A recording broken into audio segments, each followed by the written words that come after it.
Hello po mga kabayan, mga kabisnes, kapapi, kalingap. Muli nang babalik po, Analisa Reality Vlog. Magandang buhay po sa inyong lahat. Bago ko gawin ang aking reaction, nais kong pasalamatan yung mga bagong pasok sa aking munting kubo. Welcome po. Salamat sa pagsuporta ninyo. Nagla-like yung mga nandyan lagi sa comment section. Mga silent viewers, thank you po. Salamat sa suporta at sa hindi ninyo pag-skip ng ads. So ngayon, reaction ko po dito kay Papa Dins TV. Meron silang upload about kay Sandra.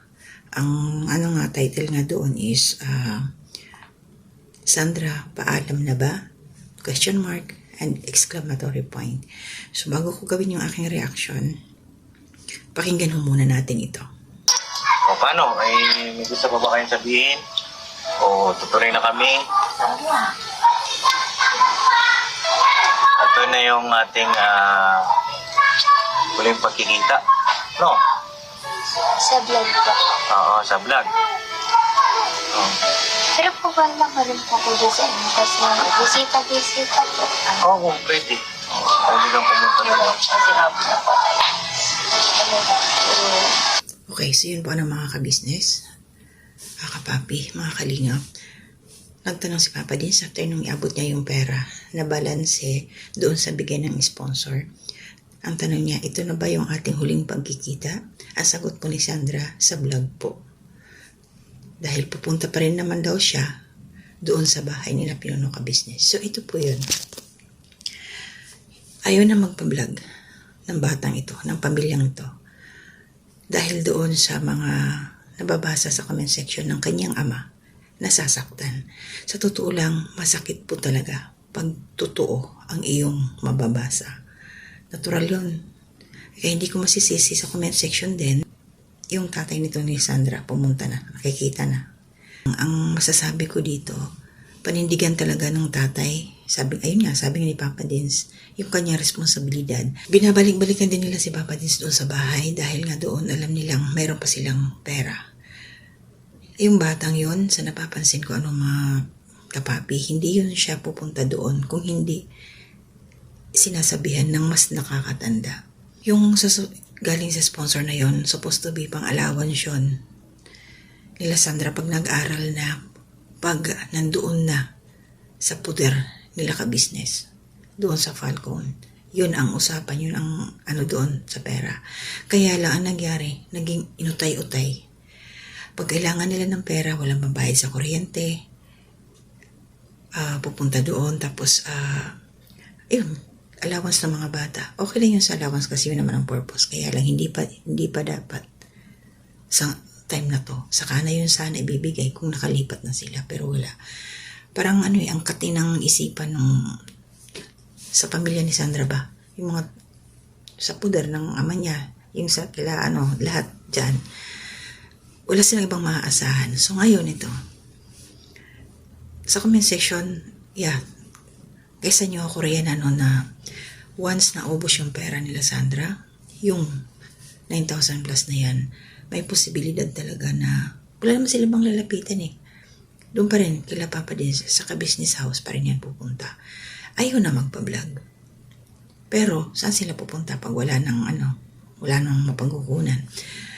Yung araw na to na pumunta doon sila Papa Dins, tinanong kung kumusta yung tatay, hindi nakapagtinda ng buko kasi nagkakahulihan. Hindi masyadong naintindihan ni Papa Dins yun. Kaya binusisi niya. Ang ibig pong sabihin noon na nagkakahulihan, bawal po ang mga sidewalk vendors. Kaya tago-tago sila. Hindi sila pwede sa kalye. Kailangan pumesto. Kaya hinuhuli yung mga ganun. So, paano na yan? Hindi nakapagtinda. At least, ayan, mayroon pa silang pera. Hanggang ilang araw lang yan. 9,000 plus. Paano na sa mga susunod na buwan? Anong gagawin nila? Ang masasabi ko sa tatay ni Sandra, ang taas tayo ng pride mo. Hindi mo naman kayang suportahan ang pangangailangan ng iyong mga anak. Hindi nga ba kaya nga sila iniwan mo? Kaya sa poder ni Nanay Mercy. So ngayon may edad na si Nanay Mercy, hindi na rin kaya maghanap buhay. Yung pagtitinda nila sa labasan, di po ba nangutang ngayon sila? Tapos hinuhulog-hulugan araw-araw. Nabayaran na kaya yon? Yung cellphone nila ilang beses nang naisanla, balik-balik sanla. So, sana naman ngayon na ayaw na nilang magbablog. yung cellphone, wag nang maisanla kasi hindi na nila matutubos yun. Baka matuluyan ng benta. So ako, personally, yun para pakiramdam ko, babalik pa rin talaga sila Sandra doon para humingi ng tulong. Pero sana pagdating ng time na yun, kay Papa Dins, huwag siyang papayag na hindi i-vlog. Kasi doon naman kumukuha siya ng pambigay. Kaya i-vlog niya. Ay, yung tatay ni Sandra, mahinang nilalang para sa akin. Nagpapadaig siya dun sa mga negatibong komentos. Dapat sana, yung mga nababasa niya, i-twist niya into positive. Napatunayan niya sa mga viewers na kakayod siya para sa mga anak niya. Kaya ngayon na-delay yung pag-aaral ng mga batang ito kasi hindi niya masuportahan. Tapos nag-asawa pa siya ng iba. Nagkaanak pa siya, di mas lalong sumakit yung ulo niya ngayon.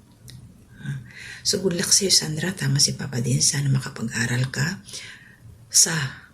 sana mapaaral ka ng tatay mo, kayong tatlo na magkakapatid. Sinayang talaga. Ilang taon na, almost 3 years na tinutulungan ni Papa Dins. Frustration yon para sa isang vlogger ng kanyang tinulungan, walang nangyari.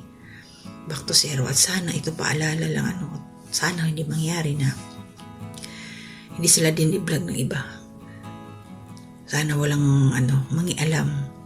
Kasi ang balik nun na naman, mauulit muli. Si Papa din sa re-resbakan yung mga negatibong komento. Inuunahan ko na lang kasi baka alam naman na natin yung pag i-vlog ng iba. Mahalungkat. Pero Sandra, kayo ang may kukulang, kayo ang may magkakamali, kayo ang may gusto. Yung pamilya mo, Sandra. At saka nakikita ko tong bata, tong Sana. Hindi siya mapunta sa mag-asawa ka agad kasi nakikita ko yung na siya may nakapansin din ng ng mukha, marunong na mag-arte-arte sa mukha. Tsaka napapansin ko rin siya pag kinakausap ni Papa Dins, hindi siya makatingin ng mata sa mata. Alam naman natin na sa mata natin makikita yung sincerity ng isang tao sa kanyang sinasabi. Kaya good luck sa'yo, Sandra. Sana hindi ka nang bubola. Kasi parang marunong na siyang mambulatics yung salita niya ba. Marunong na siyang matatas na siya sa ganun. So yun lang yung akin mga kapapi. Pag-pray lang natin si Sandra na mapanindigan ng kanyang ama ang responsibilidad sa kanila. Panindigan talaga. Sana magtagal ng 1 taon bago bumalik kila Papa Dins. Baka mamaya magulat na lang tayo. Andun na. Off-cam na. Kasi wala na. Saan kayo kukuha ng pambayad ng kuryente? Mapuputulan. Paano pangkain araw-araw? Wala, hindi sapat yung last money na nakuha nila galing sa sponsor. Shoutout po sa sponsor. Mabait siya. Meron pa rin siyang chance na ibinigay kila Sandra once na bumalik ito doon sa ka-business, tutulungan pa rin niya. Kaya sana mag-isip-isip kayo, Sandra. Nadadala lang to doon sa tatay niya. Tatay niya na mahina naman. Tay, totoo po yung sinasabi ko, sana mapanood niyo ako. Napakainan yung nilalang. Hindi niyo kayang panindigan ang niyo sa anak ninyo. Galing doon sa sponsor. Ayan, pinang-ayos sa kariton, pinampunan sa negosyo. So, good luck sa business, Tay. Sana lumago yan. So, yan lang po sa akin mga kapapi. Maraming salamat. Shoutout po kay Papa Pit TV. At saka kay Nanay Soledad Belmonte. Ito po yung nasa comment section doon po sa last upload ko. At thank you din po sa 602 viewers na nanonood po sa aking upload na yun. Malapit na po siyang 24 hours. So, please support po Ka-Business Official, Papa Dins TV, Ka-Business Family, and Kuya Bal Santos Matubang, Kalinga Prab, Atenna Vlogs, Jack Tapia Matubang, mga kasamaan ko pong reactor sa Karepa, at the same time sa Ka-Business Official po. So, ingat po tayong lahat. Basta sa inyo lahat mga silent viewers, thank you po sa suporta ninyo sa aking pamilya. Salamat din po. Ingat lang kayo dyan. Hanggang sa muli, to God be the glory.